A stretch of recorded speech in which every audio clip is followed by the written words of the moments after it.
आजको यो भिडियोमा म तपाईहरुलाई विदेशमा भएपछिको पहिलो महिना चाहिँ कसरी आफूलाई मेन्टली स्ट्रङ बनाउन सकिन्छ, त्यो एक्लोपनलाई हटाउनलाई के गर्न सकिन्छ, आफूलाई बलियो बनाउन, त्यो वातावरणमा घुलमिल गर्नलाई कसरी चाहिँ के गर्यो भने सकिन्छ भन्ने कुराहरू शेयर गर्दैछु।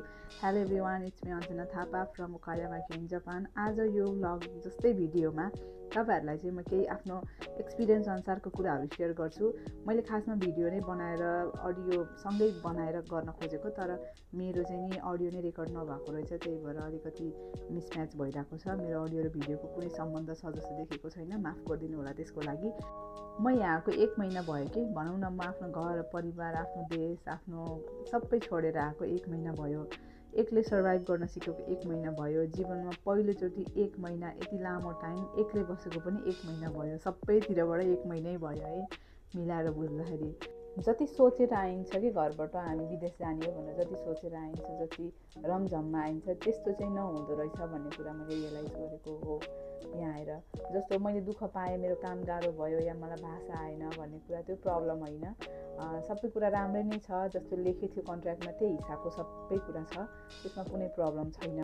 एउटा कुरा चाहिँ मलाई कस्तो अचम्म लाग्छ भने, हामी कुनै पनि देशमा जाँदैछौँ भने त्यो देशको भाषा राम्रोसँग तयारी गरिन्छ, त्यो देशको कल्चरहरू पनि राम्रैसँग तयारी गरिन्छ, अनि बुझ्ने प्रयास गरिन्छ त्यो देशमा के भइरहेछ, के हुन्छ, कस्तो गर्यो भने के हुन्छ भन्ने कुरा सबै कुरा नोटिस गर्छौँ, पढ्छौँ, मेहनत गर्छौँ, आफूलाई लेभल अप गरिन्छ, अनि एक्जामहरू दिएर इन्टरभ्यूहरू दिएर कति प्रोसेस गरेर पास गरेर चाहिँ हाम्रो हातमा भिजा हुन्छ कि। यति चाहिँ हामीले दुःख गर्छौँ त्यहाँ जानको लागि, बस त्यहाँ छिर्नको लागि त्यो देशमा। तर त्यो देशमा छिरेपछिको लाइफ, त्यो एक्लोपन, त्यो घर परिवारबाट टाढा, आफ्नो देशबाट टाढा, आफ्नो कल्चरबाट टाढा, आफ्नो भाषाबाट टाढा, आफ्नो जन्मेदेखि त्यो उमेरसम्मको सबै मेमोरीलाई छोडेर नयाँ स्टार्ट गर्न जाँदाखेरि चाहिँ कस्तो होला त्यहाँको लाइफ मेरो, म कसरी सर्भाइभ गर्न सक्छु होला, मैले मेन्टली के कुरामा ध्यान दिनुपर्छ होला, म घरबाटै कसरी प्रिपेयर भएर गयो भने म त्यहाँ राम्रोसँग सर्भाइभ गर्न सक्छु होला। विदेश जाने हो भनेर हाहाहुमै भएर सपिङ गरेर खुसी भएर उफ्रेर हिँड्नुभन्दा पनि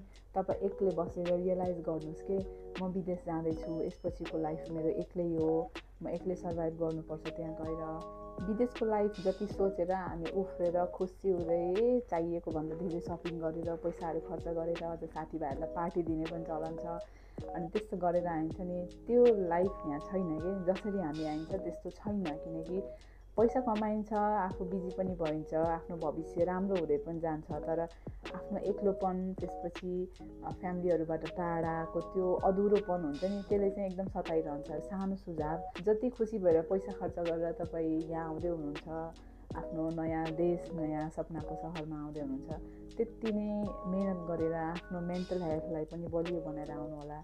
यहाँ आएपछिको त्यो पहिलो महिनामा तपाईहरुलाई के हुन्छ भन्दाखेरि घर परिवारको एकदम याद आउँछ, भाषाको समस्या हुनसक्छ, तपाईहरुले मान्छेहरू चिन्नुहुन्न, तपाईहरुलाई सानो कुरादेखि ठुलो कुराहरू केही पनि थाहा हुँदैन, यहाँको नियमहरू थाहा हुँदैन, त्यसले चाहिँ टेन्सन दिन सक्छ। अनि एक्लोपन, यो एक्लोपन जस्तो डेन्जर कुरा संसारमा केही पनि होइन जस्तो लाग्छ। जो मान्छे ठुलो फ्यामिलीमा सबैसँग बसिरहेको हुन्छ उसलाई त झन् गाह्रो हुन्छ कि यस्तो एक्लै बस्नको लागि। अनि रुन आउँछ, कहिलेकाहीँ एकदम वाक्कै लाग्छ, विरक्त लाग्छ, म सायद यहाँ नआउनु पर्ने थियो, क्या हो, म कसरी सर्भाइभ गर्ने होला। अझ हाम्रो भिजाको पिरियड सोच्दै हामी आत्तिन्छौँ कि हामीलाई कति वर्ष अझै यहाँ बस्न छ, ओ माई गड म कसरी होला भन्ने हुन्छ। घबराहट भएर सासै फेर्न नसके जस्तो, एकदम आत्तेको जस्तो, म त अब भर्खरै ढल्छु कि जस्तो होइन। काम गर्दाखेरि पनि त्यस्तै प्रेसर फिल हुने। अझ भाषा आउँछ भने त ठिक छ, भाषा आउँदैन, अलिकति बुझिँदैन भने त झन् गाह्रो हुन्छ। त्यही भएर तपाईहरु त्यो सबै कुराहरू घरबाटै भिजुअलाइज गरेर आउनुहोस् कि त्यहाँ गएपछिको मेरो लाइफ यस्तै नै हो हे। त्यही भएर त अहिलेदेखि रेडी भएर जा।